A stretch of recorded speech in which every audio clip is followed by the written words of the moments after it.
of existing laws. At the next level of the problem, the underground infrastructure systems in our towns and cities must be changed. Storm and combined sewers, a major source of floatable debris, also degrade water quality in other ways, discharging sewage, toxic contaminants, and excess nutrients to the sound. The redesign and reconstructing of these systems are major public works projects involving massive doses of money, long periods of time, and inconvenient disruption of services. For instance, the cost of separating combined sewers or abating their effects is estimated to be at $500 million in Connecticut and $1.5 billion in New York City. More immediate attempts at controlling floatables involve debris collection either in the water or after it has washed up on beaches. And now back to you, Andrew. Another major problem of water pollution is pathogens. Certain bacteria, viruses, and protozoa are known as pathogens. When people ingest these microorganisms or allow them to enter their bodies, they may incur illnesses and diseases such as gastroenteritis, typhoid fever, salmonella, or hepatitis A. Pathogens that concentrate in the fecal waste of infected humans and warm-blooded animals find their way to Long Island Sound via both point and non-point routes. Specific sources of pathogens include improperly and untreated sewage discharges from combined sewer overflows, sewage treatment plant breakdowns, pumping station bypasses, stormwater runoff, waterfowl, animal waste, septic systems, inadequately treated sewage discharges from boats, and illegal connections to storm drain systems. Some effects of pathogen contamination are closure of bathing beaches. Swimming in contaminated waters can lead to bacterial and viral infections. Therefore, beaches are monitored and closed by the health department when levels of indicator organisms exceed acceptable standards. Another effect is closure of shellfishing grounds. Pathogen contamination also limits the use of shellfish resources. Bivalve shellfish, such as oysters, mussels, and clams, feed by filtering large quantities of water and extracting food particles. If the shellfish are growing in polluted areas, this process will collect and even concentrate pathogens in their digestive systems. By eating whole, partially cooked, or raw contaminated shellfish, viable pathogens can be passed on to the consumer. Non-structural coliform reduction management practices such as catch basin, cleaning, street sweeping, and an educational program on pet waste have been implemented and evaluated. Although the results have shown that these measures alone did not reduce coliform levels, the project's goal of improving water quality can still be achieved. Coliform modeling will provide estimates of effluent limits for point source discharges into the harbor. These estimates develop goals that will continue to reduce pathogen inputs to the sound. Scientists and managers will characterize the conditions for pathogen closures in the sound, identify standards used, and evaluate the need for a uniform beach closure standard. Of the 55,000 chemicals in use today, many are poisonous or toxic. The effect of toxic contaminants on the health of the Long Island Sound and on those who use it is a major concern of Long Island. Land use and manufacture use and disposal of everyday products all contribute contaminants to the system. The LISS has established a list of toxic pollutants we should be concerned about in our area that reflect past and present activities in the Sound's drainage basin. They include some inorganic compounds such as metals such as cadmium, chromium, copper, lead, mercury, and zinc. Also, some organic compounds include the pesticides that are chlordane, dieldrin, DDT, DDD, DDE, heptachlor, lindane, trans-non-acrylor. Wastewater and runoff have different types and concentrations of contaminants. For example, in the Long Island Sound area, sewage treatment plants appear to be a major source of copper pollution, whereas urban runoff contributes much of the lead contamination. Once toxic chemicals are released into the environment, they may move back and forth between the water column, bottom sediment, and the food chain many times. The residence time, or the average length of time a contaminant remains in a system of a toxic organic substance, depends upon the characteristics of the substance as well as the environment in which it is found.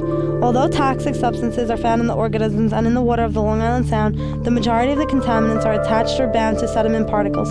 Sediment found in urban harbors often contains high concentrations of contaminants, since the harbors are adjacent to the past or existing pollution sources. Generally, the level of a pollutant in an organism's tissue is determined by factors such as the length of exposure, how much fat tissue the organism has, and by its ability to metabolize and/or excrete the pollutant. Control of toxic contaminants from point discharges around Long Island Sound is an ongoing process. The industrial pretreatment program requires industries to reduce levels of toxic substances in their effluent prior to discharging to sewage treatment plants. figured out what the problem was, but I don't think the average person does. Let's see what some people had to say when they were asked about water pollution. Water pollution is great. It's great news. No, absolutely. People dump garbage in the water. It's Henry, let me ask you, do you have any thoughts on the newest problems of water pollution? well, I feel I can't even. What is water pollution? Okay. Sean, come here, what's water pollution? It sucks, bro. It really does. Kills fish, stuff like that. It's bad for the environment. Anything that? And it should stop. We should stop putting our garbage in the water. Do you have any ways we could reduce water pollution within 2025? Oh no. Probably bad. It's killing the fish. Think about water pollution. Say it louder. Chris, what do What you do you think think about water about pollution? water pollution? How would we stop something like that? Put it in landfills. Dean, what do you think about water pollution? What do you think about water pollution? Water pollution, if I could describe it in 3 words, water pollution is not a lot of fun. What do you think about water pollution? Good. It's great. Actually, I'm not gonna lie to you. Water pollution is terrible. I drink water every day, 8 glasses a day. It's really unfortunate and she's so bad. Water pollution? I think it's wrong. I think any type of pollution is wrong. Stop it. Yeah, seriously. Pollution's bad. Why would you, are we talking about like dumping stuff into the lake? Yes, Yeah, water like, why would pollution. you do that? Why would you dump? I wouldn't do I that wouldn't. personally. No, I that's not. Like, this is clean water.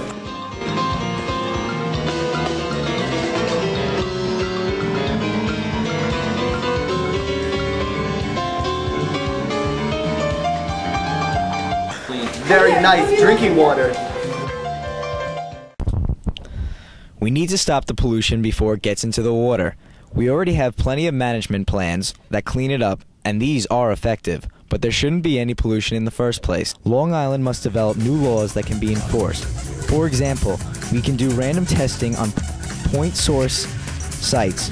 If we send testers to places such as wastewater treatment plants, then they can test the water quality, and if it turns out bad, then they should pay a large fee.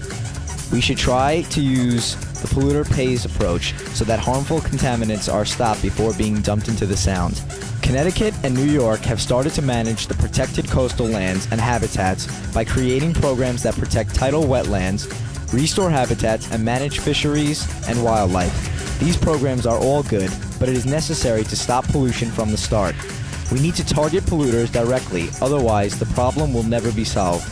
The environmental pros of this are that we will be saving the Long Island Sound for the future and all the organisms that are living there currently. The environmental cons is that there is no way we can stop all the pollution. Pollution will always continue, and it is very difficult to monitor and stop, so the environment will still be hurt on a much smaller scale. The social pro is that doing this is better for the people living on Long Island. The water will be more clean and better to swim in. We won't have to look at garbage in the water, and this creates for a much more peaceful lifestyle. The social cons is that it may cause corporations to go out of business, and also there may be many arguments over the pollution if we were to charge polluters. Price-wise, a polluter pays approach will be somewhat expensive because people will have to be paid to monitor the different pollution centers. They will also have to be trained to test the water effectively and to make sure companies are not polluting. The plan for Long Island now is to create a system of reserves which will cost almost $30 million, along with an additional $3 million for enhancing species and tidal wetlands. So, if we can keep the cost under this, then it is the best method that society can follow. If we stop much of the pollution now, then in the future the